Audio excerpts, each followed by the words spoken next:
Tiago 5, capítulo 5, versículo 7 em diante.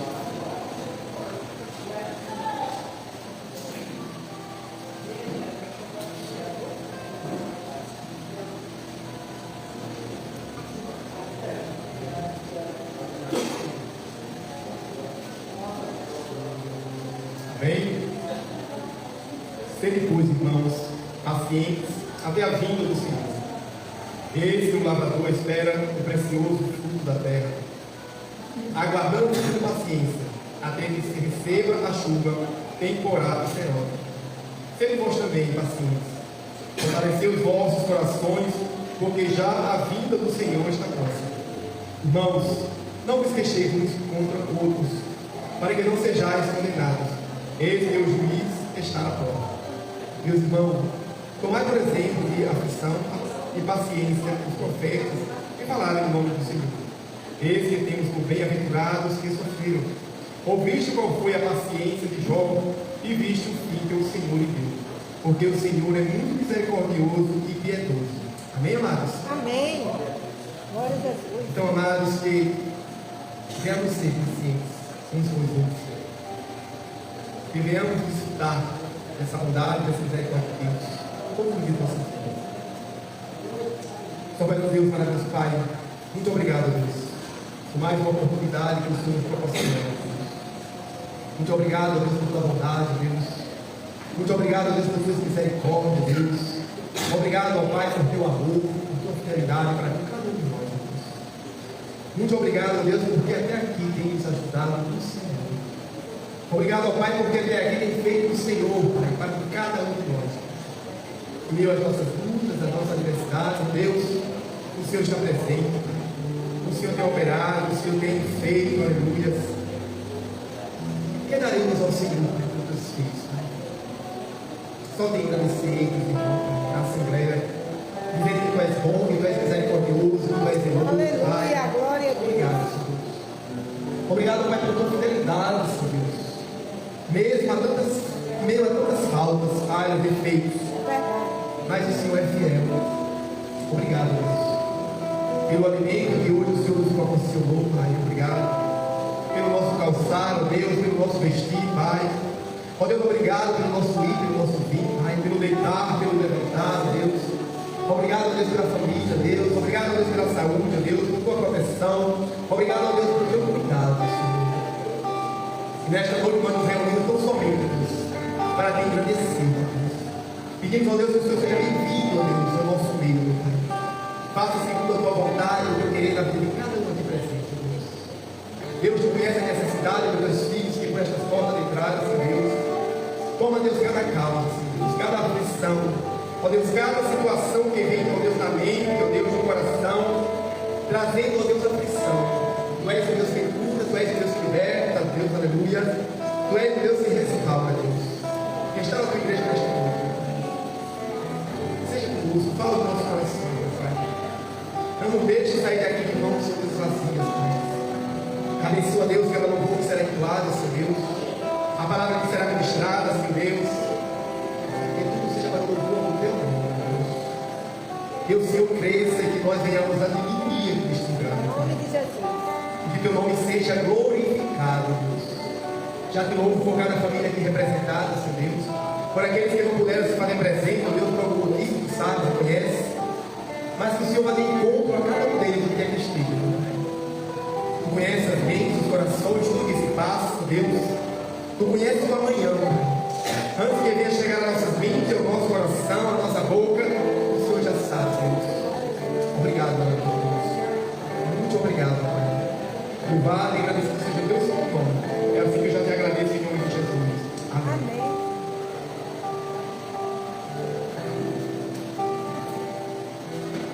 A graça e a paz, amém? Amém. Se inicia mais uma semana de oração. A responsabilidade está com o Ministério de Jovens. Vamos adorar, irmãos. Viemos aqui para adorar, para ouvir a palavra, para orar e reconhecer a Ele que é digno de toda a nossa adoração. Aquele que está comigo a todo momento, está com você a todo instante. Te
Eu acabei de dizer que a gente vai cantar a música animada.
Senhor faz.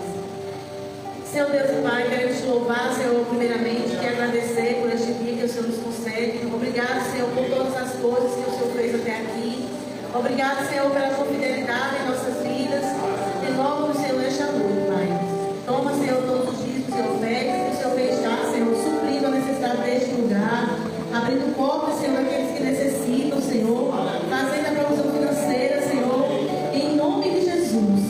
É assim que te oramos e te agradecemos, no nome do Pai, do Filho e do Espírito Santo. E a igreja diz: Amém. Eu acredito, pastor. Amém. A paz do Senhor na igreja. Amém. Amém. Todos vocês estão felizes nessa noite. Me deram a missão hoje de trazer a palavra, né? E saudade da missão cumprida. E às vezes a gente fica até assim, nossa, pastor, tá ali mesmo na frente, olhando. Irmãos, antes de meditarmos as Sagradas Escrituras, eu gostaria que a gente fizesse uma oração. Aí do jeitinho que você está. Querido Deus, entramos na Tua presença, Pai, para te agradecer a oportunidade de aqui estar, Senhor. Que a Tua voz possa tocar no nosso coração e que o nosso coração seja terra fértil para ouvir a Tua palavra, Jesus. Que esta mensagem seja inspirada pelo Espírito Santo, que o pregador se cale e Deus fale. Em nome de Jesus, amém. Eu estava pensando quando o Larissa me fez o convite, eu fiquei pensando, eu vou levar o que, Jesus? Eu vou levar o que? Ela falou comigo ontem, né? Aí hoje eu fui caminhar, agora estou tentando baixar o busto, tentar sair do grupo KLB, né? De lá para de busto. Aí um dos evangelhos que eu gosto muito, é um dos meus evangelhos preferidos, é o de João. João, ele começa a apresentar Jesus de uma forma diferente, né? Ele é mais filosófico, né? E no princípio o verbo estava com Deus, o verbo era Deus. É diferente, né? Dos demais. Aí eu lá só na minha caminhada escutei sobre a mulher que foi pega em adultério. Eu falei, já sei, tem uma mensagem bacana aqui. Então eu convido vocês a abrirem a Bíblia em João capítulo 8, a partir do versículo 1. João capítulo 8, a partir do versículo 1.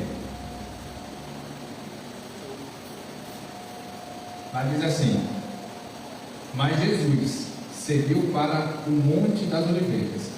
De manhã cedo, ele voltou ao templo e todo o povo foi ao seu encontro. E Jesus, sentando-se, passou a ensinar. Então os escribas e fariseus lhe trouxeram uma mulher apanhada em adultério e, pondo-a no meio de todos, disseram-lhe: Mestre, esta mulher foi apanhada em flagrante adultério. Na lei, Moisés nos ordena que tais mulheres sejam apedrejadas. E tu, o que dizes? Eles diziam isso para colocá-lo à prova, para terem do que acusar. Jesus, porém, inclinando-se, começou a escrever no chão com o dedo. Mas como insistiam em perguntar, ergueu-se e disse-lhe: Quem dentre vós estiver sem pecado, seja o primeiro a tirar uma pedra nela. Inclinando-se de novo, continuou a escrever no chão. Ao ouvirem isso, todos foram saindo um a um, começando pelos mais velhos, e ficaram apenas Jesus e a mulher em pé no mesmo lugar. Levantando-se e não vendo ninguém senão a mulher, Jesus lhe perguntou: Mulher, onde estão eles? Ninguém te condenou? Ela respondeu: Ninguém, Senhor. Disse-lhe então Jesus: Nem eu te condeno. Vai e não peques mais. Irmãos, aleluia.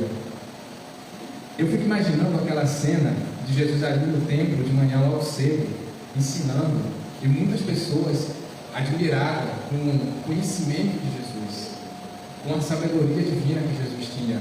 Mas mediante esse cenário aí, os fariseus e os escribas estavam furiosos com Jesus. Eles estavam a pé da vida, porque momentos antes, Jesus tinha ido para a festa do tabernáculo e tinha mostrado a hipocrisia do povo. Então eles queriam só um pezinho. Não é possível, a gente tem que pegar esse Jesus, a gente tem que pegar ele, porque senão vai dar ruim, senão o povo vai começar a seguir ele, vai começar a entender, vai começar a ser seguidor dele e a gente está ferrado. Então eles queriam, de todas as formas, matar Jesus. Então, na verdade aqui, eles não estavam preocupados em fazer justiça. Não era, a intenção deles não era fazer um julgamento correto, justiça, fazer a coisa certa. Porque até então, se assim fosse, a mulher por acaso ela tinha adulterado sozinha, ela tinha sido pega sozinha, e cadê o homem? Onde ele estava? Porque na lei dizia que eram os dois, mas esse detalhe eles esqueceram, a sede de colocar Jesus em cima do muro, entre a cruz e a espada. Hoje a gente chama de um ultimato, né? Que dependendo, se Jesus falasse assim, pode apedrejar, logo ele não seria o Messias. Que Messias é esse? Como que o Salvador vai dar uma legalidade dessa? E se Jesus falasse assim, não, ninguém pode colocar pedra nela não, ninguém apedrejar ela não. Mas como que ele poderia ser o Salvador se ele quebra a lei? Então eles queriam a todo momento matar Jesus, com uma casca de banana. Eu acho que aquele daí, naquele momento, quando eles pensaram ali no esquema, falaram assim, pronto, encontramos um momento perfeito. Mas Jesus, cheio do Espírito Santo, com Deus Pai, inteligente e sem pressa para resolver as questões, muitas vezes o que nos atrapalha é pressa, é tentar atropelar as coisas. Jesus não, calmamente, ele fica escrevendo a lei no chão. Alguns pregadores, algumas pessoas tentam adivinhar o que Jesus estava escrevendo ali. Eu não acredito que ninguém saiba ao certo. Poderia ser muita coisa ali, né? Poderia ser o nome da mulher, poderia ser o pecado deles, poderia ser, ainda não consigo imaginar, mas deveria ser algo importante. Então Jesus fica lá escrevendo, e eles insistiam, e aí Jesus, e aí, vai julgar, não vai? Vai apedrejar, não vai? E aí, o que vai fazer? E aí? Aí Jesus calmamente, ele se inclina, se ergue, né, e fala assim, aquele que não tem pecado até hoje, atire a primeira pedra. Acho que aqui dali os caras bugou a mente deles. Não, peraí, a gente não tinha pensado nessa possibilidade. Aí eu fico imaginando só os barulhos das pedras caindo no chão. E a Bíblia fala, né, que vai saindo do mais velho ao mais moço. E Jesus olha para aquela mulher e fala assim, onde estão teus acusadores? Agora, muitas vezes na nossa vida nós estamos ávidos, preparados para tacar pedra. Será que se a gente estivesse naquela época, será que nós não seríamos um deles? Não queriam ouvir o que Jesus tinha para pregar, não querer dar ouvidos ao Salvador? E o tempo, ele apenas muda. Na verdade, tem muitas pessoas aí fora que também não querem saber de Jesus. Eu estava vendo, às vezes a gente eu particularmente estou tentando controlar, mas às vezes eu fico muito tempo com as redes sociais, né? E boa parte dela é vídeo, né? Aí teve um dia desse que eu estava rolando ali no TikTok, rolando, aí teve um conteúdo que eu achei interessante. O cara, ele chega e pergunta para a pessoa, fala assim, você acredita em Jesus? A maioria do pessoal não, você entende. O que você acha de Jesus? Não, você entende, estou sentindo. E as pessoas não querem ouvir sobre Jesus. As pessoas não querem ouvir sobre a mensagem da salvação. Por quê? Estão apegadas ao seu pecado. E não importa, não existe pecadinho, pecadão, pecado é pecado. E o pecado é o que faz separação entre Deus e o homem. Não importa como que você chegou hoje. O que importa é como você vai sair daqui hoje. Não importa o pecado que você cometeu. O que importa é você se arrepender, reconhecer que só Cristo, que só Jesus pode te lavar, pode te remir, pode te reerguer, reconstruir a tua história. E na verdade, Jesus ele já tem uma história escrita desde a eternidade. Nós que somos teimosos em querer tentar fazer do nosso jeito. O nosso jeito não funciona, o nosso jeito não dá certo. O único jeito que dá certo é através da palavra, é através do alimento, é através da oração, é através do Espírito Santo, é através do relacionamento com Jesus. Esse é o único jeito que dá certo. Só existe verdade em Jesus. Muitas das vezes eu vejo algumas pessoas comentando: eu sou livre, eu faço o que eu quiser, eu faço o que me dá na telha. Se você faz a vontade da sua carne, se você comete aquele pecado que te distancia de Deus, se você comete os mesmos erros, as mesmas práticas, você não é livre. Você é escravo das suas vontades. Liberdade é o pecado bater na tua porta e você ficar com aquela vontade de cometer o pecado, mas através da oração, através do jejum, através do relacionamento, através da batalha espiritual, você negar a si mesmo. Isso é liberdade. Você não ceder às suas vontades. Um homem que faz todas as suas vontades, ele é escravo de si mesmo. Nunca teve liberdade nele. Porque a liberdade só em Cristo Jesus. E eu lembro-me de um momento da minha vida. Meu testemunho é grande, tem muita coisa para contar. Mas uma das coisas que marcou a minha vida foi quando eu se afastei de Cristo, mas ele não se afastou de mim, porque ele sempre usava pessoas para falar comigo, pessoas que eu nunca tinha visto. Aí o cara ia lá na rua, no meio da rua, assim, ó, tá acontecendo assim, e falava assim: Jesus, que contou isso para ele? Mas era Deus que revelou. E Deus, ele sempre vai encontrar um meio de falar com você, seja no ônibus, na faculdade, no trabalho, em casa, na televisão. Ele sempre vai encontrar um meio de falar com você. Mas o meu pecado me distanciava cada vez mais de Jesus. E eu fui percebendo que eu já não era mais a mesma pessoa. Já não conseguia mais orar, já não sentia mais vontade de ler a Bíblia. Comecei a pegar ranço de crente. Quando alguém falava assim: não, é que eu sou da igreja. Comecei a pegar ranço, raiva. Mas o que era? Era o diabo, era batalha espiritual. Comecei a fazer coisas que eu não imaginara. Seria capaz de fazer: alcoolismo, drogas. Minha mãe: não te conheço, eu não sei mais quem é você. Até então, um dia eu colocar um traficante dentro do meu carro, indo para Jacaraú. Nesse dia, não me orgulho disso, mas é a minha história. Nesse dia, esse traficante se drogou no meu carro, me droguei com ele. Eu lembro como hoje, eu peguei um cartão de crédito, fiz 3 fileirinhas assim. Eu estava, para mim ali era o máximo. Quando eu fui cheirar mais uma vez, ele tocou em mim. Tocou assim, olhou no meu olho e falou assim: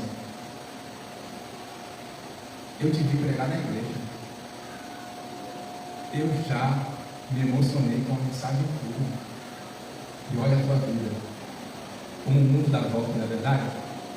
E olha como você está hoje. Irmãos, passou um filme assim, de 300 segundos, assim, muito rápido, novamente. Desde a minha primeira mensagem até a última, que eu lembrava. Ali, não era ele falando. Eu senti que ali era o inimigo me envergonhando. Pela forma que ele falou. Olha como o mundo dá volta. Não com ironia, mas olhando no meu olho. E olha como você está hoje. Eu fiquei: meu Deus. Então, quando eu cheguei em casa, eu comecei a meditar. Mas mesmo assim, eu ainda continuei apontando. Até um dia, eu ouvi uma mensagem na igreja lá em Bahia. E aquela mensagem, o pastor, ele falou a minha vida todinha. Eu olhava assim para um lado, olhava para o outro, ver se tinha alguém que me disse: não é possível. Ele contou a minha história para ele, não é possível. E ele falou assim: nessa madrugada, você teve uma crise de ansiedade, você é conhecedor do Evangelho, você já pregou, você já recebeu vários convites, você acordava de madrugada para ler a Bíblia. Começou a falar. Mas nessa madrugada, você pediu socorro para Deus. Implantos, eu me arrependo todinho. Implantos você cantou esse hino aqui, ó. Aí ele começou a cantar exatamente o mesmo hino que eu estava ouvindo. Ele falou, eu digo mais, de madrugada no teu banheiro. Irmãos, antes dele terminar o apelo, eu já estava no altar. Então de lá para cá, eu vi a minha vida mudar. De lá para cá, eu vi o quão importante é estar alicerçado na palavra do Senhor. Porque se eu não tivesse feito uma conversão, mudado a rota, mudado a direção, eu mesmo teria me destruído. Então pare de pensar que sozinho você consegue. Pare de pensar que você pode salvar. Você não tem condições de se salvar. Você não tem condições de se ajudar sozinho. O único que tem condições de te ajudar, de te salvar, é aquele que morreu na cruz do Calvário. O Cordeiro perfeito, o sacrifício perfeito, Jesus. Ele é o único que pode mudar a tua rota, o teu destino. Tanto que eu não me via, eu não imaginava mais que seria possível eu estar pregando na igreja, que seria possível eu ter uma família, ter uma esposa linda, como Jesus é maravilhoso, ter um filho lindo, ter um emprego que eu gosto. Tem alguns problemas? Tem. Se chama vida. Amém.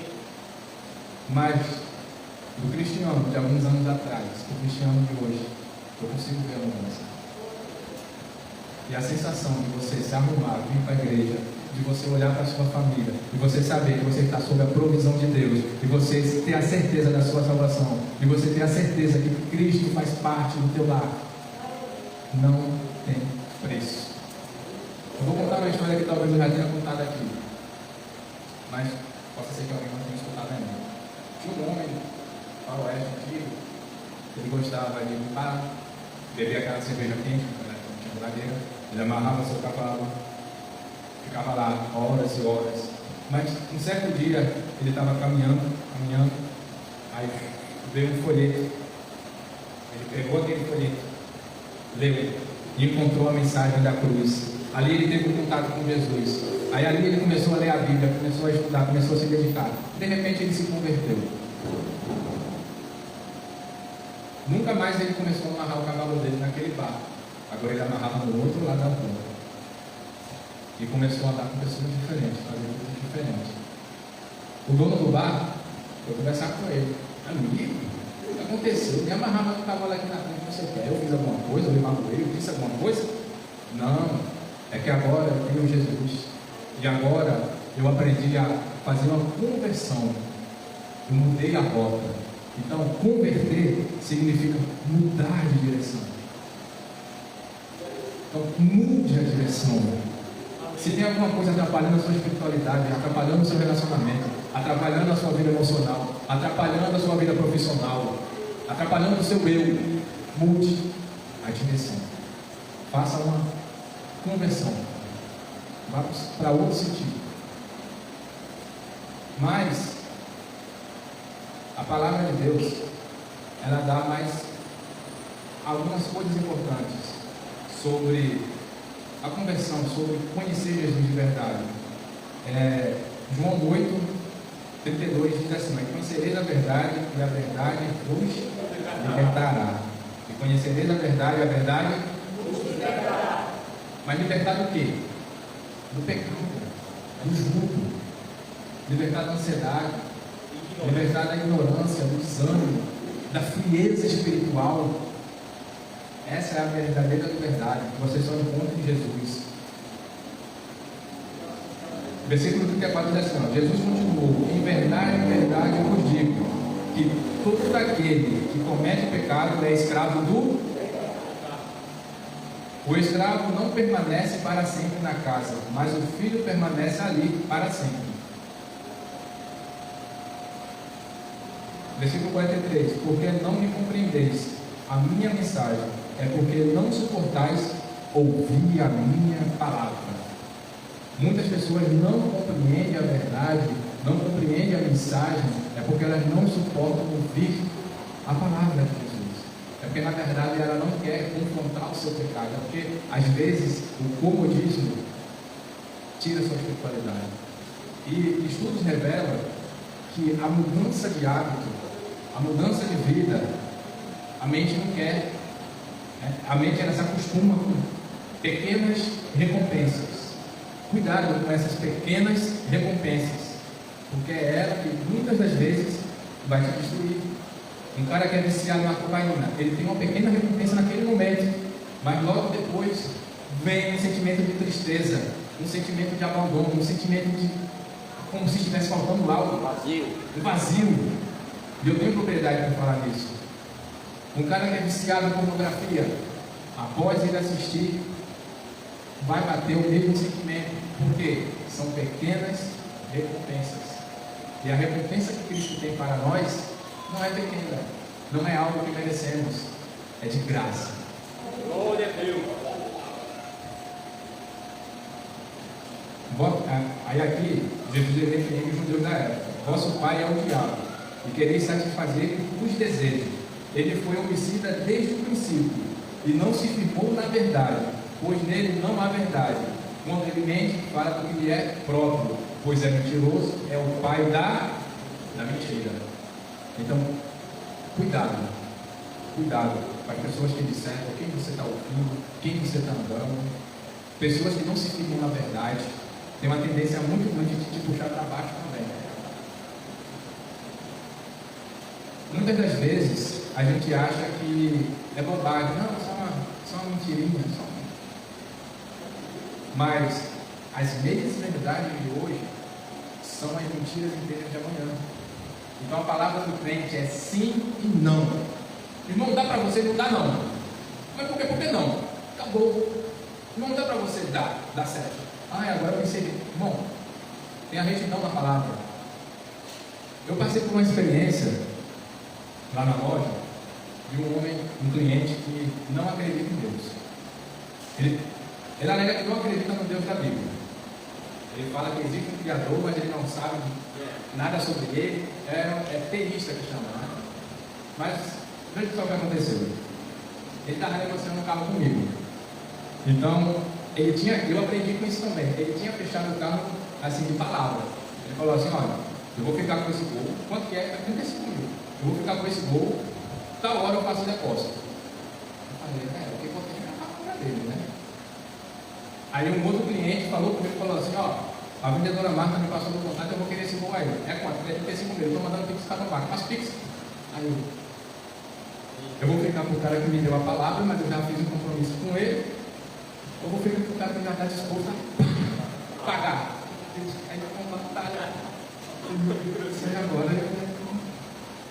Aí eu falei pro outro, eu estou mandando pix agora.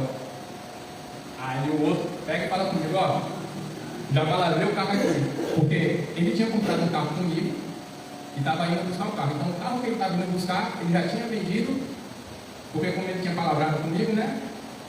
E ia pegar o outro carro, porque o carro que ele estava pegando comigo ainda não era o que ele queria, era só para não estar perto. Não sei se vocês estão compreendendo a história. Aí eu falei assim, e agora? Francisco, o negócio é o seguinte, cara. Eu menti, né? Menti. Mas assim, teve um vendedor aí que vendeu o carro que eu estava negociando contigo. Aí ele teve um vendedor aí ou foi você?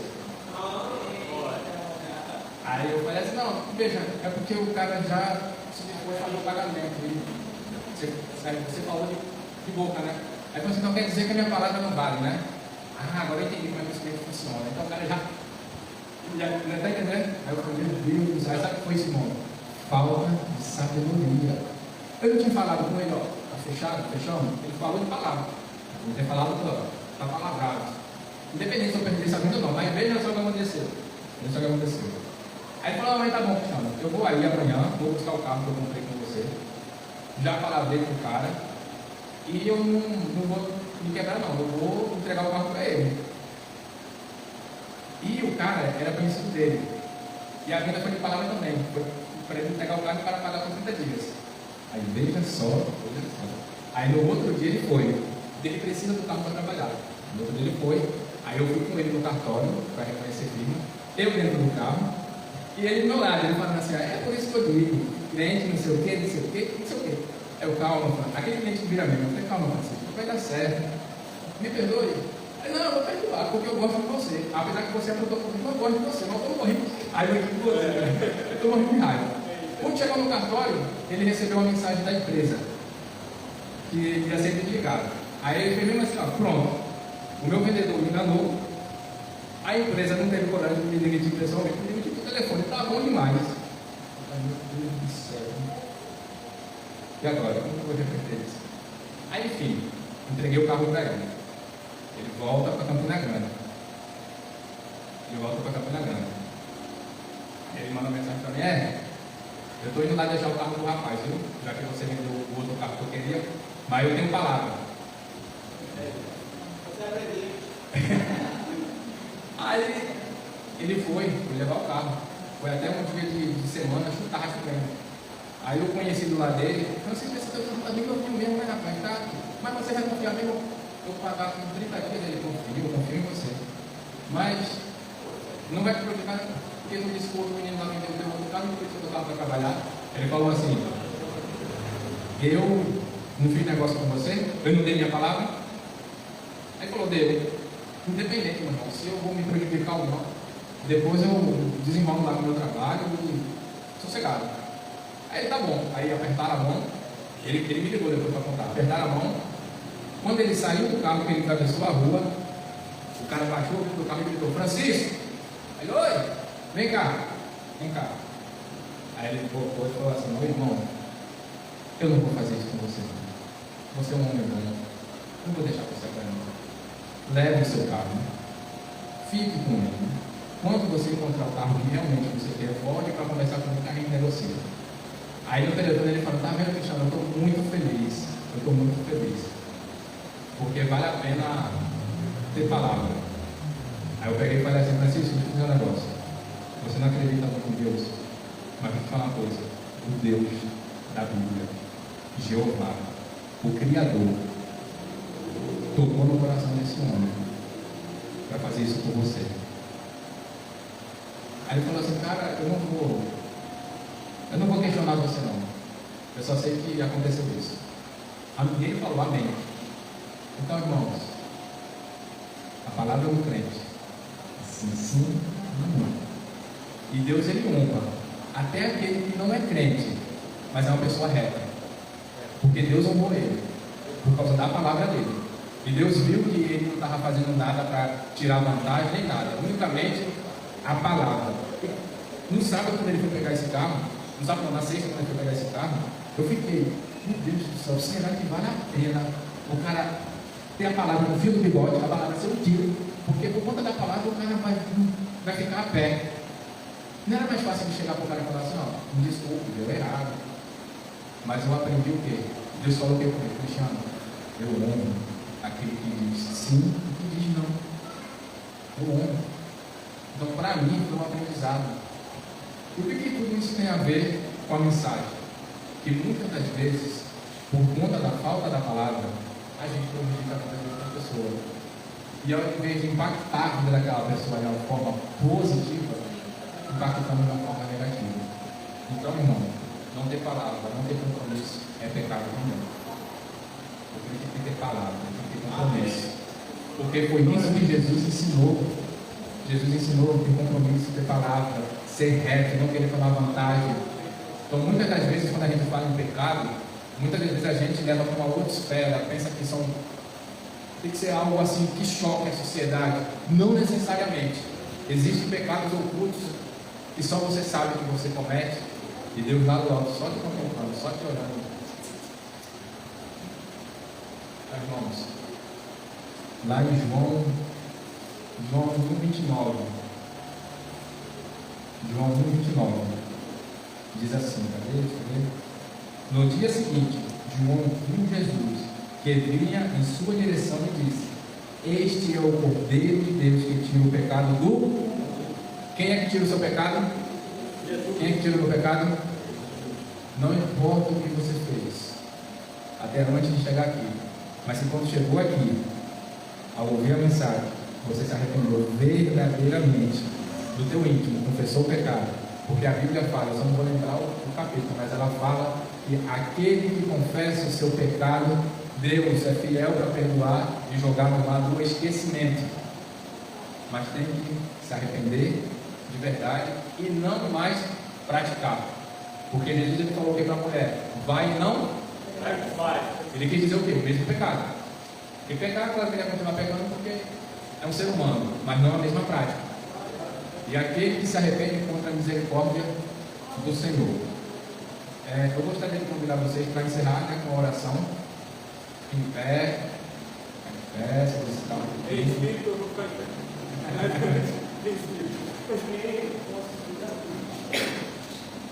Querido Deus, mais uma vez, Pai, entramos na Tua presença, Senhor, para te agradecer pela mensagem, Pai, que possamos aprender os exemplos da Bíblia, Senhor, os homens que alcançaram misericórdia por mudar a rota, por mudar o caminho, Senhor. Coloca em nós um coração quebrantado, Pai, disposto a fazer as Tuas vontades, Senhor.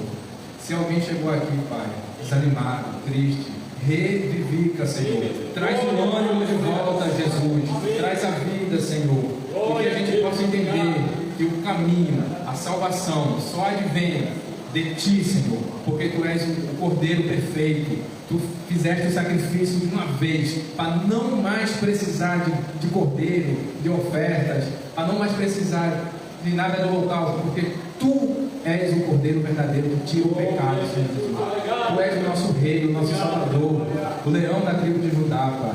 Senhor Jesus, que a gente se arrependa de verdade dos nossos pecados, e assim como naquele encontro com aquela mulher, o Senhor foi misericordioso com ela, perdoa os nossos pecados, Senhor. Que cada vez tenhamos o desejo de ficar firmes na Tua palavra. Em nome de Jesus, amém. Amém. Glória a Deus.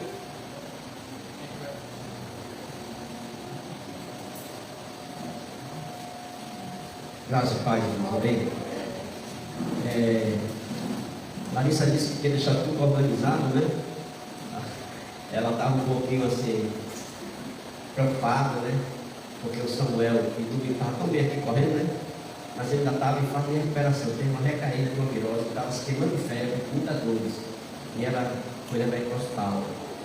Também nossa irmã, Marnalva também, está com virose, desde muito que ela avisou. A Vânia está melhorando, ela tem um problema com.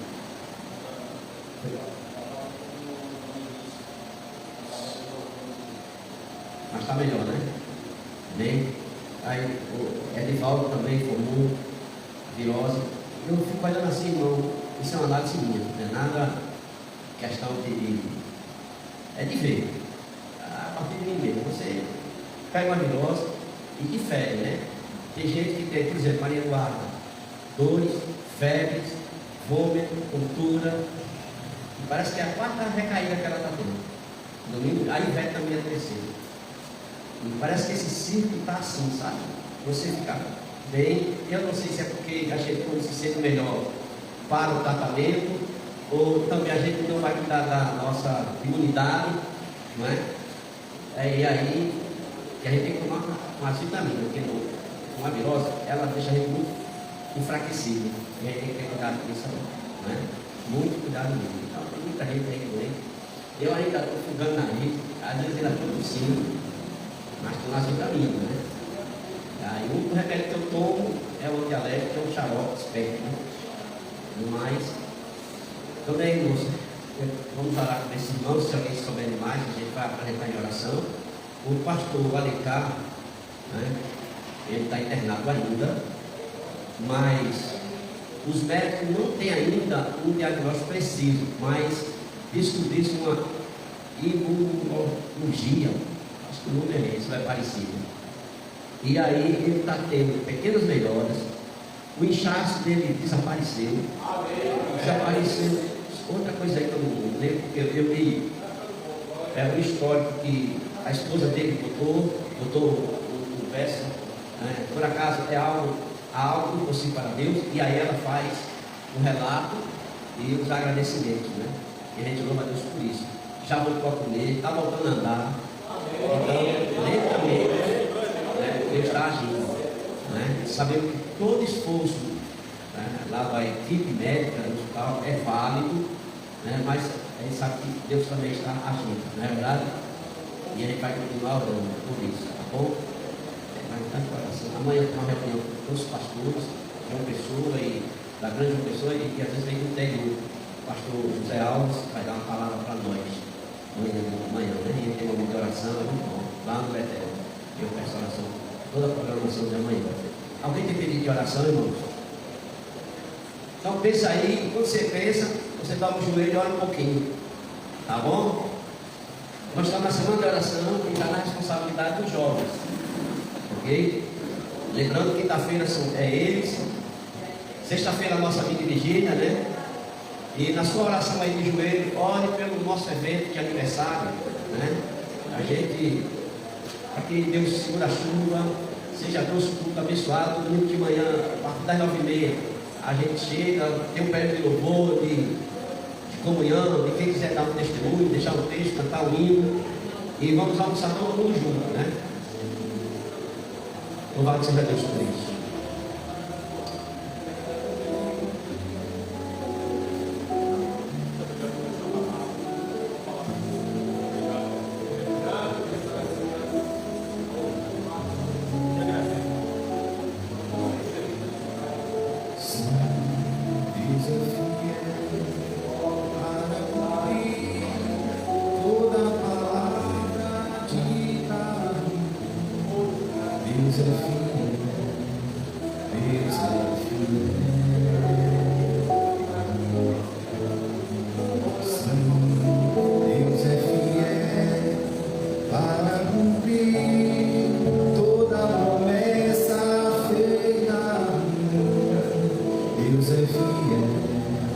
Deus é